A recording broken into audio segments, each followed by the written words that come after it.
各位網友大家好，我係叻仔。近排天氣咧極之不穩定，一時落大雨，一時又突然間又焗又熱，濕立立咁啊！所以喺咁嘅天氣情況下咧，好容易攰啦，容易病啦，濕疹咧都好容易突然間浮現㗎。所以如果你想去濕去水腫、清除熱毒之餘，仲想預防濕疹、痘毒、皮膚靚靚，冇咁容易出疹、周身痕、健康精神、靚仔靚女嘅話呢，咁今集呢款強力清熱毒預防痘疹湯呢，就啱晒你啦。咁如果試過食譜認為好飲有益幫到你嘅話呢，記得俾個 like 分享埋俾朋友，咁大家無論喺乜嘢季節都能夠保持到最佳嘅狀態啦。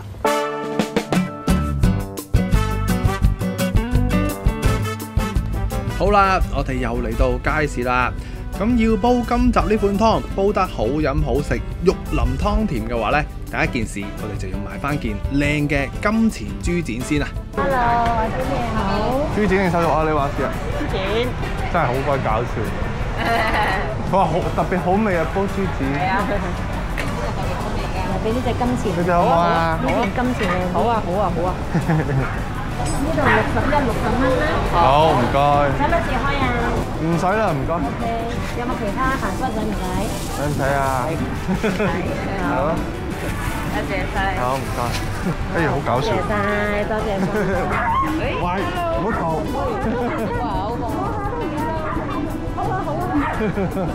見識完又惡又搞笑嘅狗仔之後，我哋就要買多幾款平靚正嘅粟米、青紅蘿蔔同埋粉葛啊！咁每樣呢，我哋只需要買少少啦，盡可能買少少就夠啦。因為太過多嘅話呢，反而就難煲啲啊！咁又睇下我一共買咗幾錢呢？呢次真係超級抵買㗎！好啊！跟住之後買青蘿蔔好嘛？嗱，幫我揸住啊！冇得細啊！買嚿粉葛啊！買條細㗎。買條粉葛買邊嚿好啊？嗰個中間先。呢嚿好啊？細嚿啊？難唔難㗎？嚇？唔難啊！呢嚿咪靚啊，中間喎。中間喎。好啦好啦。係啊，你中意就得啦。靚中間㗎啦，係啊。買一嚿青蘿蔔啊！買嚿細。買嚿細啊！細嚿呢嚿細少少咯。好啊好啊好。好嘛？買一嚿得啦。一嚿。我哋啲紅蘿蔔好甜㗎。哦，好啊好甜。好啊好啊。好。係真係㗎。好。好重啊！分兩次。有個俊男幫你拎下咩？唔係分兩次煲唔使，咁就攞一條啦。嗱，你剩翻你買咧，今日買齊佢。有個俊男幫你拎，唔使驚。真係識講嘢啦。係啊。好，就咁。呢度。34。好，唔該。雜菜都買埋呢，我哋就要去買埋今集嘅主角彭魚腮啦。咁依家賣緊幾錢？點樣先至為之靚仔？咁就等大家親眼去判斷啦。咁同埋彭魚腮究竟有啲乜嘢咁有益呢？一陣翻到去咧都會同大家講解多些少㗎。好，價錢阿姐幫我攞一塊彭魚腮啊！彭魚腮高啊！即係全部平，一日就買一嚿嚿嗰啲883蚊一嚟啊！係。係啊，嗱。開塊齊齊整整嘅，開塊齊齊整整，係齊齊嘅。哇！呢塊唔靚。呢塊幾好啊！呢塊幾好啊！加唔加？我想要黑啲嘅。呢塊都好嘅。黑白都一樣。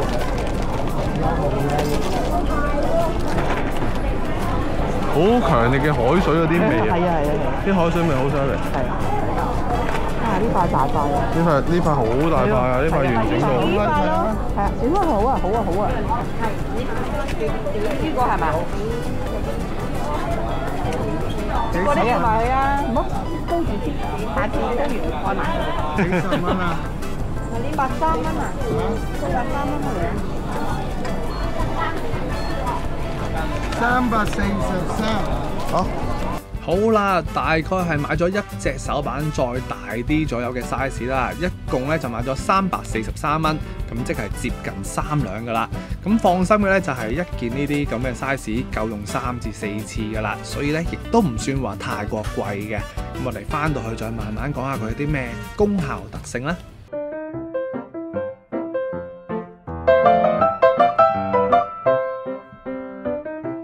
各位網友大家好，又翻到嚟叻仔廚房啦。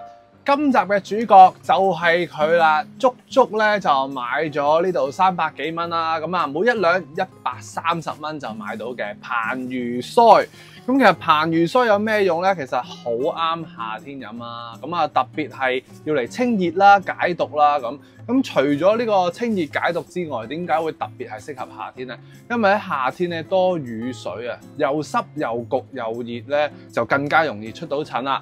咁彭魚腮咧，其實佢個作用咧就能夠係透髮抖疹、透疹散熱、養陰化痰、止咳化痰、抗癌都一樣得㗎。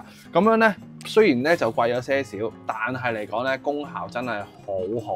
咁呢啲咧都係我自己嘅婆婆嗰代已經係相傳咗落嚟。咁我曾經咧都試過煲過呢個彭魚腮粥，咁亦都係2、3日左右啦。咁啊有啲點點喺手度咧，都好有明顯嘅退疹嘅跡象嘅。嗱咁啊彭魚腮大家咧都唔使話咁驚嘅，雖然個樣好似好多人驚咁。咁啊，之前咧有人會留言俾我啦，有啲網友就話佢似啲咩樣咧，就似一隻爛拖鞋啊，係啊，咁雖然個樣衰衰啦，咁但係千祈唔好歧視佢，因為咧對我哋人咧真係好有幫助啦。嗱，咁我哋用咧呢度大概有3兩嘢，係啦，買嘅時候咧我哋都會揀翻啲完整度高啲嘅，即係啲紋路唔會話突然間爛咗一橛啊咁。咁我哋咧就先去剪咗1/3，即係咧大概係1兩出嚟先嘅。咁啊，用完之後咧，記得咧就擺翻一啲乾燥嘅地方度乾燥咗佢。如果唔係咧，就會潮㗎嚇。咁啊，大家小心啲。咁剪好咗之後咧，我哋就先去過一過水啦。咁啊，沖走佢一啲多餘嘅雜質。因為咧，其實佢個腮要嚟做咩㗎？要嚟透氣啊嘛。咁佢有時咧黐底油啊嘅時候咧，其實我之前飲咗碗粥咧，都會有些少嘅沙啊嗰啲嘢喺裏邊。咁放心一樣嘢，其實彭魚腮咧就唔會話好腥喎，除非你係買嗰啲腐壞咗嗰啲咧，就難講啲。咁我哋用嘅時候咧，只需要輕輕叫沖一沖洗佢啦，已經去到一個軟軟地到個效果啦。咁我哋咧就要浸軟佢嘅。咁啊，我覺得咧就大概係15至到30分鐘左右啦。咁啊，浸軟咗佢先嘅。嗱，咁你會見到咧，一浸落去咧，佢已經係去到一個咁樣軟身嘅狀態，所以都唔使話浸得太耐咁啊，就咁用常溫水嚟浸。浸軟咗之後，我哋再去沖一沖水，咁就已經再剪翻細些少，咁就已經可以用得㗎啦。浸好咗啲彭魚腮，跟住就嚟到切菜嘅時候啦。今次啲菜咁啊，只會有咁多嘅啫，即係有4款嘅菜。咁呢啲咧都係相當之咁清甜啦，同埋去濕嘅嘢啦。咁我哋今集咧就特別些少啦，會落咗一條青蘿蔔嘅。咁青蘿蔔咧，我自己就會落夠一條落去咁樣樣嘅。咁啊，而呢個泥蘿蔔咧，我只會落半條嘅啫。係啊，咁啊攞翻起佢先，因為咧泥蘿蔔咧有時溝得太過多落去咧，搞到煲湯個蘿蔔味咧，我覺得重過頭。咁青蘿蔔咧，其實同紅蘿蔔有咩分別咧？其實都有些少分別嘅喎。咁佢咧嗱就有一個叫做幫助啲胃嘅蠕動啦，即係幫助你去排便啦，同埋促進呢個新陳代謝啦，有解毒、降血脂、軟化血管同埋穩定血糖嘅效果嘅，穩定血壓嘅效果先啱啊！咁我哋咧就切翻啲角切啦，係啊，咁我哋咧個青蘿蔔個味咧就會去深些少嘅。咁切嘅時候，你中意點切就點切啦，咁啊唔好話太過大粒就 OK 噶啦。咁紅蘿蔔咧就會有咗一啲嘅眼睛會更加之好啦，同埋個胡蘿蔔素會高些少嘅。咁我哋俾翻半條佢。咁啊粟米利水去濕啊，就靠晒呢佢粟米啦。咁我自己就相當之咁中意呢啲粟米。咁啊特別係食又好食啦，同埋咧又抵買啊！10蚊，我今次咧就買咗3條，咁啊落埋落去。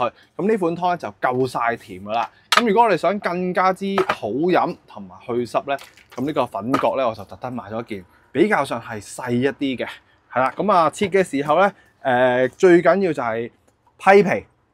戴翻個手套啦，咁去批，咁啊跟翻啲紋路，我哋用一個直紋嘅方法咧，就可以好順利咁落去。因為如果你打橫切嘅話咧，就會比較上係難切啲嘅。咁如果你想佢短火啲嘅，咪切翻啲薄身啲嘅角咯，係啦。咁其實粉角咧，我煲過幾次啊。咁如果想知得佢認識佢更多嘅話咧，不妨睇翻我之前嗰個粉葛湯嗰個效果啦。咁啊，費事講咁多呢啲功效特性俾大家聽啦。咁啊，早知要嚟去濕啊，同埋煲湯會更加之好飲咁咯。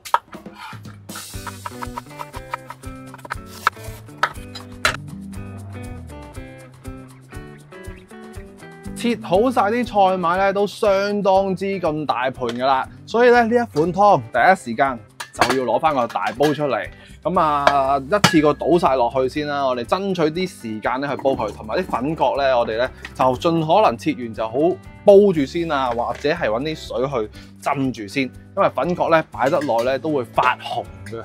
係啊，咁我哋煲住先啦。咁水量嚟講咧，一如既往啦，大半煲些少啦。咁啊，大概4000毫升到嘅。咁我哋煲住先啦。一邊把握時間煲緊料咧，一邊我哋就切埋呢件比較上係污糟些少嘅大豬展啦。咁啊，其實咧嗱，我哋長老咧就好中意飲啲湯咧，甜得嚟啲鮮甜啲咁樣樣嘅，好鬼衰啊！所以咧，我哋俾多啲嘅肉落去啦，咁啊俾啲豬展落去咧就更加之香甜咁啦。咁啊，其實咧我自己就好中意食豬展嘅，要嚟點下啲豉油食啊咁樣樣。同埋咧，佢煲完個幾鐘之後咧，都可以做到一個鬆軟又好食到嘅效果啊嘛，又唔會話好似啲瘦肉咁鹹。所以我哋今次就用豬展嚟煲啦。咁水滾咧，我哋就將啲豬展咧都一次過出水啦，係啦，咁啊小心啲啦，呢次論用咗少少啊。咁啊，用翻凍水出或者熱水出咧，都你自己中意啦。我自己不嬲都有骨咧，就凍水出，因為可以容易啲逼佢出嚟，嗰啲血水啊、啲雜質咁。咁啊，熱水去霎佢咧，我覺得個營養就會好啲，係啦。咁我哋都係咧飛水飛到白雪雪咧就可以起得啦。咁啊，自己因翻你嘅手型嚟做啦。出完水之後，我哋呢一盆水咧，由得佢大滾住先，因為仲有一樣嘢咧，我建議大家都係出一出水啊，但係千祈咧就唔好話出水出得太耐，如果唔係咧，佢啲效果就會走咗。咁啊，呢啲就係我哋已經浸好咗、洗乾淨嘅彭魚腮啦。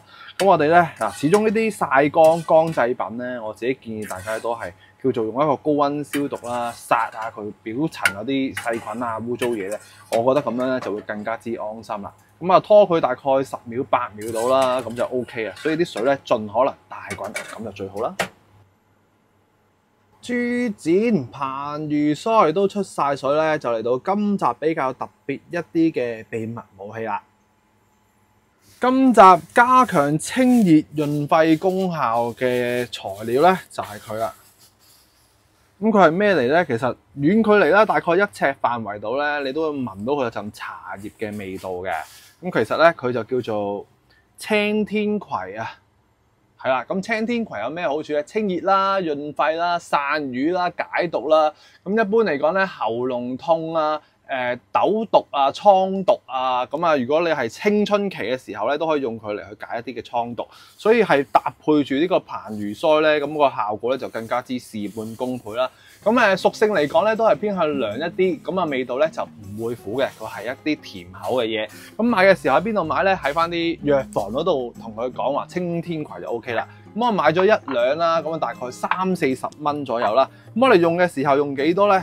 呢度大概係15個 gram 左右啦。用嘅時候我哋會連埋呢啲咁嘅枝啦，叫做乾枝咧，一齊去用就 OK 啊。咁同埋咧，我哋好似沖茶葉咁咯。咁我哋咧就揾翻個篩啦，叫做揾啲水沖一沖就算啦。咁如果你想去乾淨啲，就飛一飛水啦，好似我哋沖茶葉咁就 OK 啦。OK， 就咁樣，咁咪落埋落去。由於其實咧啲彭魚腮啊嗰啲都係偏向涼性嘅，咁如果大家未必受到涼嘅話咧，我哋咧就加翻一啲嘅陳皮啦。咁陳皮記得刮咗一啲落去，加翻啲潤肺嘅效果啦。咁呢度少少地，我哋落翻些少嘅南北杏，又係要嚟貪心啲咧，整一啲潤肺啊、止咳嘅效果啦。咁呢啲係咩咧？上集用剩嘅都係嗰啲5蚊一包嗰啲赤小豆、扁豆啦，用嘅時候我哋浸翻耐些少，又係做一啲叫做清熱去濕啊，去濕啦，最主要唔係清熱，去濕嘅效果啦。咁呢啲陳皮水我哋倒埋落去煲湯度，咁今次呢一款湯嘅材料咧，經已係完成晒啦。